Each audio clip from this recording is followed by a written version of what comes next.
What's going on, YouTube? I am Germ here, and as you can see from this eSport Fire graph here, the Paris market has rebounded quite nicely from the recent lows we saw over the past couple of days. Down here from like July 13th to July 17th, we really saw the prices dipping significantly after the sale, just kind of going down, but then it looks like maybe forming a little bit of a bottom. The last couple of days have been very good for Paris stickers, which obviously if you own Paris stickers, that's been great, but if you've been waiting for Paris stickers to go down to prices that maybe actually make some sense, or might be good times to start buying or adding to your position or starting position or whatever, then obviously this is bad news, that things are really starting to go back into price ranges that, like I said, don't make sense. Right now, the challengers, the contenders autograph, the contenders, and the legends, they're back to ROIs that don't make sense at all. They're above, 3 of these are above 100% ROI on buff right now, which just is irrational. Just doesn't make sense. If you have access to buff, which I don't, if you have access to buff, you should be buying these. You should be selling them. It's only a small profit, but it's still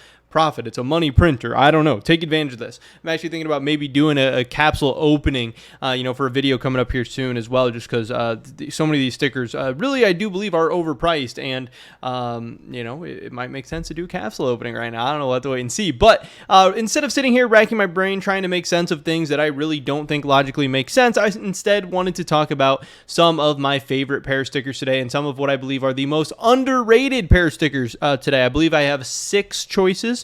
And these are the stickers that I am most likely to be buying over the next couple weeks. Again, right now, today, I believe we're about halfway through the Paris sale. I think there's going to be about 4 more weeks of the Paris sale.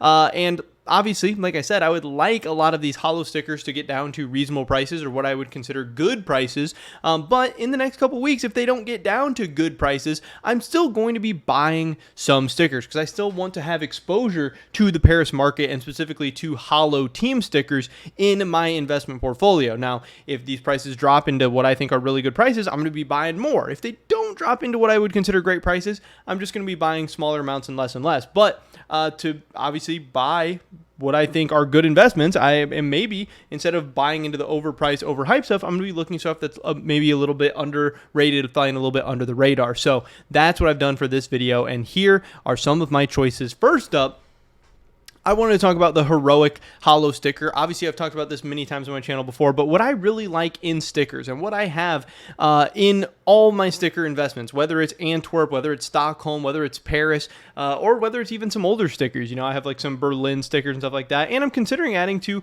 more stickers in the future. What I'm always going to be looking for is, does it look good? Like, do I think it looks good? Do other people think it look good? Obviously, that is important.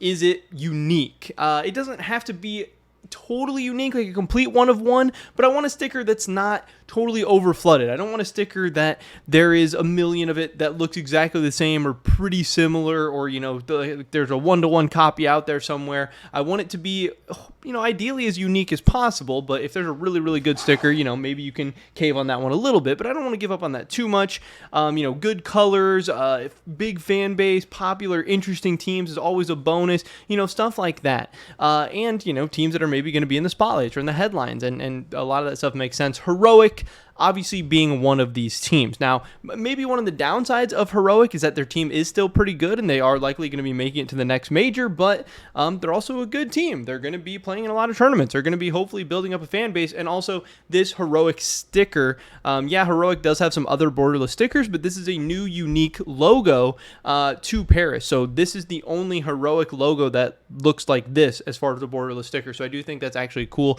And right now, Heroic is actually the 1, 2, 3, 4, 5, 6, 7, 8, 9, 10. The 10th cheapest sticker. It's still on the first page of Paris Holos, which I think is a little bit too low. If we go to page 2, I really don't think that there's a reason Heroic should be cheaper than Team Liquid or Complexity or FaZe or Monty. Really, any of these 4, I would probably take Heroic over Monty, because I don't think it looks that cool. I think Monty's a little bit overrated. The sticker's a little too complex, a little crazy, a little too much going on. Yeah, it's got the Ukraine flag. Yeah, it's got some kind of interesting colors, which are a little bit different, but I don't love it. And then Liquid, Complexity, and FaZe, they all have other borderless stickers that look very, very similar to these ones already. So I think Heroic's underrated. I think Heroic should be up there a little bit further on this list. I think Heroic is a good sticker. It's overall a decent looking logo. It's unique.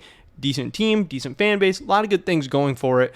Yes, some downside, yes, some risk, but right now you can snatch this thing up for around $3.20, $3.25, somewhere in there, and I think that's actually decent.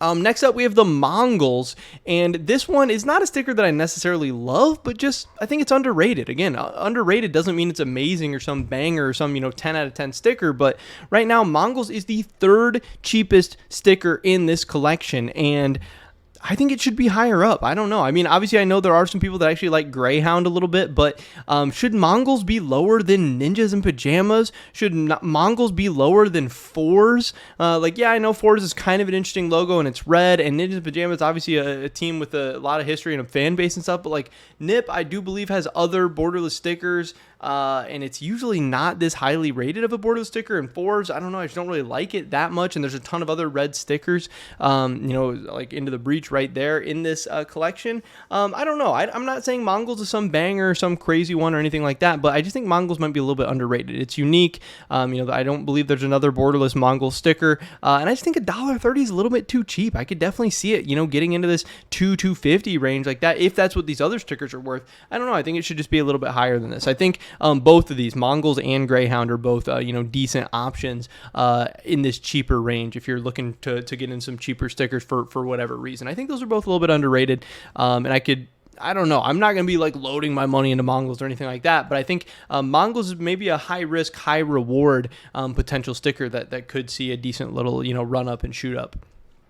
Next is 9, the 9 Hollow, which I don't know. I don't know how I feel about it. I don't personally love it, but the big thing that 9 has going for it is that it is a circle sticker. Now, circle stickers are a little bit controversial. Some people love circle stickers. Some people hate circle stickers. Obviously, the fact that these stickers are borderless in the first place, it's like you want to see those interesting logos, those interesting designs, whatever. And the fact that 9 is just a circle, like, hey, that's, kind of looks like some old borderless logos or borderless stickers or whatever. But also in this set specifically, it stands out. It's very different in the Paris, in the Paris set, and some people love that, and some people really don't. Right now, 9 is like pretty middle of the pack in terms of some of these other Paris stickers, and when I compare 9 to like Navi, where Navi already has a bunch of other borderless stickers that look exactly the same, I think 9 might be a little bit underrated. I would definitely rather have 9 than Navi, even though the Navi sticker is more expensive than it right now. And there are some other stickers up there. I don't know. So I don't necessarily think 9 is like mega underrated or anything like that, but I think it at least provides some uniqueness. And I think, like I said, I'd rather have it than the Navi one. And the Navi one's like 80 cents more expensive than it right now. So I don't know. Keep your eye on it. It's a little bit different. Into the Breach, I think, is very, very, very underrated. I know something that people always say is that the big knock on the Into the Breach sticker is that it's too small, and I'm not arguing against that or anything like that, but also it's a nice logo. It's red. I think it's cool, and it's just so damn cheap right now. It's also a simple, clean sticker, and when I look at some of these other ones, I don't really think that Into the Breach should be less than OG. I don't think that Into the Breach should be less than Vitality, that has the same borderless sticker, I believe, in 2 other collections. I think there's an Antwerp and a Stockholm for Team Vitality.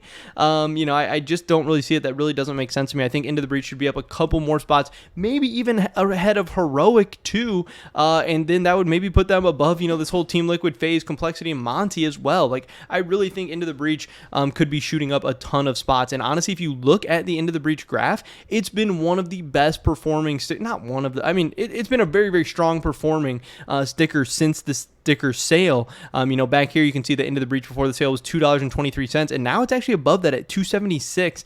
And really, there hasn't been any big drops. There was this big drop the day the sale happened, and since then, this thing has just kind of gone up and up and up. There's not a lot of people, selling out of Into the Breach, and it's just consistently climbing up. And I think that's why it's one of my favorite picks as an investment right now. And then finally, the last 2 here we have is Fnatic. I think this one is so disgustingly underrated. It's a clean, simple, good color, big fan base, only borderless Fnatic sticker. Like, I don't know, Cloud9 Antwerp as the only borderless Cloud9 sticker gets so much love and so much hype. I don't understand why the Fnatic one doesn't. I know people say, oh, Fnatic has a sticker from almost every single other collection. There's so many Fnatic stickers in the game. There's no Antwerp, there's no Stockholm, there's no other borderless Fnatic. Like, in the modern times at least, I think this is an absolute home run. This is probably going to be the sticker that I put my most money into. And yeah, I just cannot believe it's so low. There's so many stickers ahead of it that I think is just so gross, and that the Fanatic sticker should be better than. It's for sure going to be one of my top picks. And then finally Fluxo, which I think is just disgustingly underrated right now as well. I really think the three most underrated are Into the Breach, Fluxo, and Fanatic. And those are going to be the three that I'm putting my most money into, because I believe these are not overhyped, are not overrated right now, are not overpriced, and can be big pickups right now and for the long term. If you look at Fluxo, this thing has kind of been up and down post-sale. The price is a little bit all over the place. I still think overall pretty cheap. You can get it for about $5.40 right now. If we look at the graphs overall, Fluxo is on the second page and it's towards the bottom, but, I would definitely rather have Fluxo than Pain Gaming. I'd rather have Fluxo than G2 Esports, who has a ton of other borderless stickers already. I would rather have Fluxo than Gamer Legion as well. I really think that Fluxo is a top 4 or 5 sticker in this collection, and I just think it's a little bit underrated. So those are 6 of my top picks in all different kinds of price ranges, some in the lower tiers, some in the middle to upper tiers, and those are the stickers that I'm going to be looking at piling my money into for Paris in a couple of weeks. I'm staying away from the overhyped, staying away from the overrated, staying away from the overpriced, trying to get stuff for deals, trying to get stuff for good value, trying to get stuff that I think has room to run and catch up with some of these overpriced, abominations in the Paris collection. But I don't know. That's just my thoughts and opinions. Of course, I'd love to hear your guys' thoughts and opinions too. But that's pretty much it for this video today. Hopefully I catch you guys in the next one. Until then. Peace.